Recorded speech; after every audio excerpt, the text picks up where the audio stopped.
और royal Enfield वाले इस चीज़ को भी खा गए। अरे भाई जो चीज़ें पहले की थी वो तो दो ना। हम जब कंपनी में कंप्लेंट करने जाते हैं तो पता है वो हमें क्या सजेस्ट करते हैं, आप इस पे वो लगवा लीजिए। हेलो दोस्तों, स्वागत है आपका मेरे प्यारे से शानदार से ब्लॉग में। तो दोस्तों आज का जो ब्लॉग है वो बहुत ही खतरनाक और बहुत ही अलग होने वाला है, जो कि आज तक यूट्यूब पे किसी ने आपको इसके बारे में इतना रिव्यू नहीं बताया।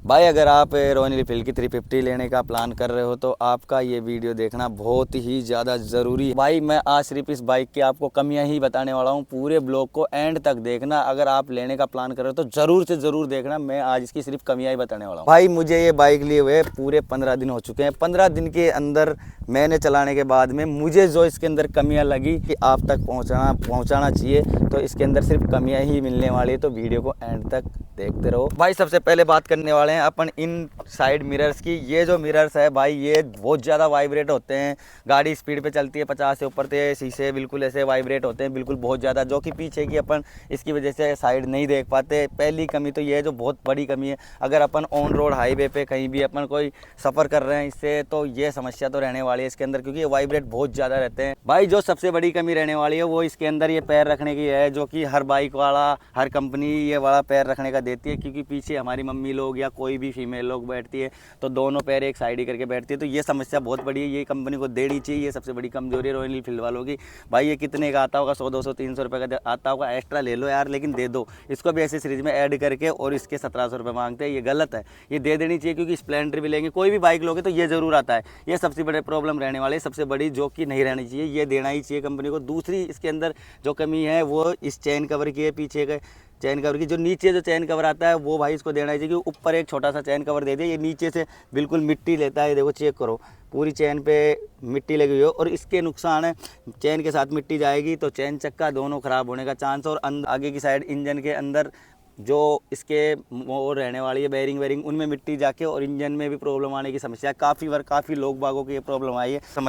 ये समस्या नहीं देनी चाहिए, और ये समस्या है हर गाड़ी के अंदर। ये हंटर 350 के अंदर चेन कवर देना चाहिए इन लोगों को, जो कि बहुत बड़ी कमी है। क्योंकि इसकी वजह से कभी कभी इंजन के अंदर पत्थर भी जा सकता है, पानी भी जा सकता है।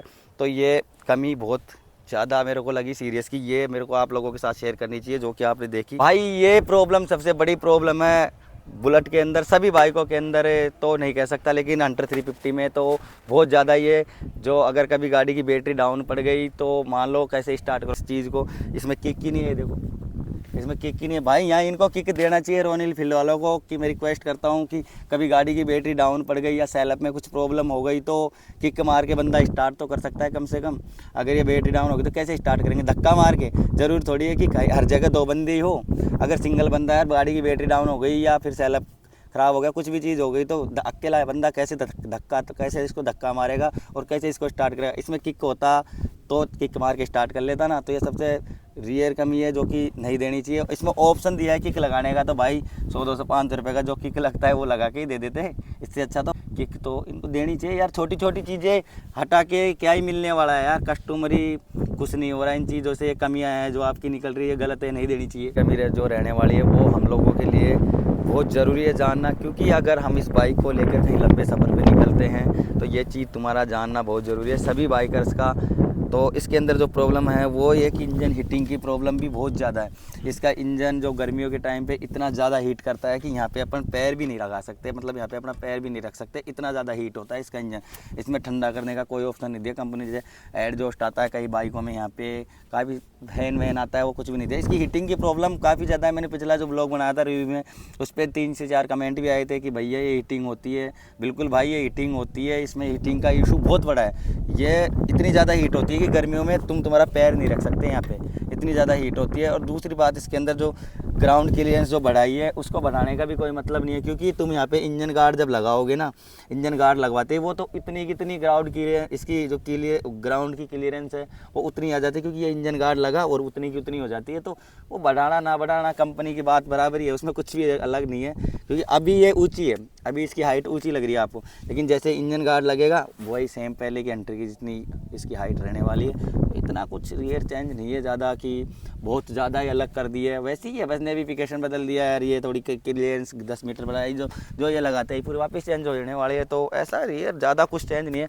ज़्यादा चेंज तो तब होता जब मीटर डिजिटल कर देते या फिर इसके अंदर कुछ नई चीज़ डाल देते, या फिर जो आगे का ये अपना वो रहने वाला है, आगे का जो गार्ड आता है वो ये फिर शीशे अलग चेंज कर देते, मतलब कुछ नया यूनिक करते ना लुक, तो लगता है कि हाँ 2026 हंटर में कुछ नया आया है। तो नया आया है, लेकिन ये नेविफिकेशन आया है, लाइट का आया है, बस ये 2-3 चीज़ आई है, चार्जर बोर्ड आया है, और कुछ भी नया नहीं है। ये 3 से 4 चीज़ चेंज हुई है और कुछ भी चेंज नहीं हुआ भाई, सब कुछ सेम है, वही चीज़ है भाई। अगली जो कमी है इस गाड़ी के अंदर, ये जो आप मीटर देख रहे, जो मीटर है रॉयल एनफील्ड का, इसमें जो नई 2026 की जो आई है उसके अंदर गियर शो नहीं होते। मेरी बाइक में तो मैंने पूरा ट्राई कर लिया, सारे ये ट्रिप वाला बटन पूरा क्लिक कर करके चेक कर लिया, मेरे को कहीं इसमें गियर नहीं दिखाती। पहले में चल रही है, दूसरे में चल रही है, तीसरे में चल रही है, ऐसा कुछ भी नहीं दिखाती। पहले की हंटर में तो गियर दिखाती थी कौन से गियर में चल रही है, लेकिन इस वाली हंटर में तो कम ये चीज़ ही खा गए रॉयल एनफील्ड वाले इस चीज़ को भी खा गए। अरे भाई जो चीज़ें पहले की थी वो तो दो ना, नया क्या हुआ फिर नए का मतलब कि तुमने पुरानी चीज़ें हटा दी और नई चीज़ डाल दी। तो नए का मतलब होता है पुरानी चीज़ भी गाड़ी के अंदर रहे और उसके साथ ही कुछ नया चेंज किया जाए, उसको बोलते हैं कि 2026 की हंटर कुछ नया अपडेट होके आई है। भाई इसमें से मीटर में से गियर का आप लोगों ने हटा दिया, ये गलत है। गियर का रहना चाहिए कि कौन से गियर में चल रही है, कौन से में नहीं चल रही। कभी कभी हम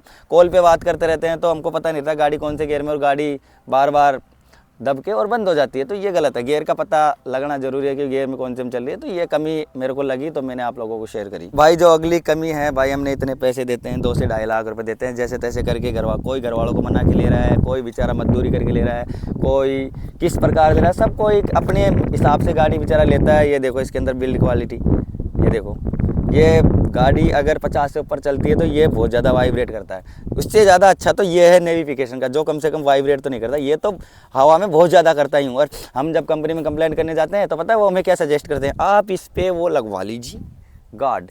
अरे यार ज़रूर थोड़ी गार्ड लगवाए, हमें पसंद है बिना गार्ड के, तो हम तो बिना गार्ड के रखने वाले हैं। सो फिर गार्ड लगाने के बाद मुझे देखो, मेरा तो ये है कि मुझे बहुत अजीब सी लगती है गाड़ी, मतलब कि बहुत गंदी सी लगती है, तो मेरे को वो लगाना पसंद नहीं है। तो कंपनी वालों को बोलते हैं तो पता क्या बोलते हैं, यहाँ पे आप गार्ड लगवा लीजिए गिलास वाला, फिर ये वाइब्रेट नहीं होगा, हवा से होता है। अरे भाई और बाइकों के अंदर भी तो मीटर है, स्टैंडर्ड भी है, क्लासिक भी है, उनमें भी तो फिट ही दिया है। तो इसको भी थोड़ा इसकी बिल्ड क्वालिटी थोड़ी अच्छी दे देते, इसमें कुछ यहाँ पे कवर कर देते, इसको पर्सनली कुछ कर देते, तो वाइब्रेट तो नहीं होता है। ये वाइब्रेट होकर धीरे धीरे ये बिल्कुल ढीला हो जाता है। फिर ढीला होने के बाद में इसकी जो वायरिंग आपको यहाँ से दिख रही है, ये वायरिंग खराब हो जाती है। फिर कंपनी जाओ तो कंपनी वाले बोलेंगे वायरिंग चेंज होगी जब आपका मीटर काम करेगा। ये गलत है, ऐसा नहीं देना चाहिए। हम बड़ी मुश्किल से गाड़ी लेते हैं तैसे तैसे करके, तो ये कमियाँ मुझे अच्छी नहीं लगी। तो मेरे को लगा कि कोई भी आपको रिव्यू के अंदर बुराई नहीं बताया होगा, इतनी बुराइयाँ नहीं बताई होगी कि भाई ये कमी है वो कमी है। मेरे को जो कमी लगेगी मैं प्रॉपर बताने वाला हूँ कि भाई क्या कमी है क्या कमी नहीं है। तो बिल्कुल मेरा फ़र्ज़ बनता है कि जनता तक मैं हंटर 350 की कमियां पहुंचाऊं। अगर आप लेने का प्लान कर रहे हो तो आपको पता रहना चाहिए कि आप कौन सी बाइक ले रहे हो। 2 प्रकार के लोग होते हैं जमाने बंद कर काटे को। जैसे मैंने पिछला ब्लॉग जो माइलेज का बनाया था उसके अंदर मैंने गाड़ी में ऊपर से पाइप डाल के पेट्रोल निकाला पूरा, तो मुझे लगा कि पूरा निकला नहीं, तो फिर मैंने सोचा कि और बाइकों जैसे इसमें भी नीचे निकालने का होगा, लेकिन भाई इसके अंदर ये वाला ऑप्शन नहीं है। ये देखो बिल्कुल ही कहीं पे भी नहीं दिख रहा, ये नीचे से पाइप दिख रहे हैं, अब ये नहीं खुलते, और कौन सा खुलता है कौन सा नहीं खुलता ये नहीं पता।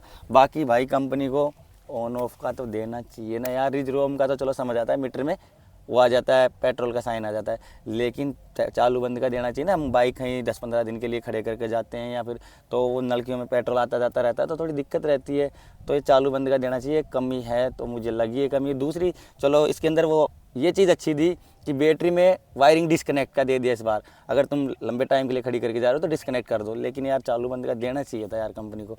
ये कमी है भाई बिल्कुल। भाई अगर आप इसमें ऐसे सीरीज लगवाने की सोच रहे हो तो अगर आपके पास अंधा भर भर के पैसा है अंबानी की जैसे, तो आप कंपनी में लगवा सकते हो, जो कि बहुत ज़्यादा कॉस्टली रहने वाली है। कंपनी के जो ऐसे सीरीज है वो बहुत ज़्यादा कॉस्टली है, जैसे कि इसका जो इंजन का गार्ड है वो 3,500 रुपये की। आप अगर आफ्टर मार्केट लगवाते हो तो आपके पास काफ़ी सारी तो चॉइस होती है, अपने हिसाब से भी लगवा सकते हैं, जो पसंद आए वो। कंपनी में तो लिमिटेड चीज़ें हैं जो आपको लगवानी ही पड़ेगी। बाकी आपको ये ब्लॉग पसंद आया तो लाइक कमेंट शेयर एंड एक प्यारा सा सब्सक्राइब ज़रूर करके जाना। दूसरी बात, अब आप मुझे बताइए कमेंट करके कि अब कौन सा वीडियो आपको चाहिए जो कि मैं बनाऊं।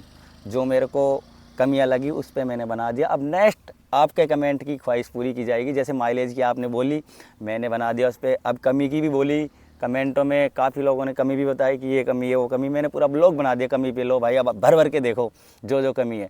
अब नेक्स्ट आप जो कमेंट करो जो आपको अच्छा लगे वो बना देंगे। बाकी अब जो नेक्स्ट ब्लॉग मेरे हिसाब से जो आने वाला है कि मैं इसकी मॉडिफिकेशन करवाऊँगा, उसी का ब्लॉग आने वाला है। तो like comment share and subscribe.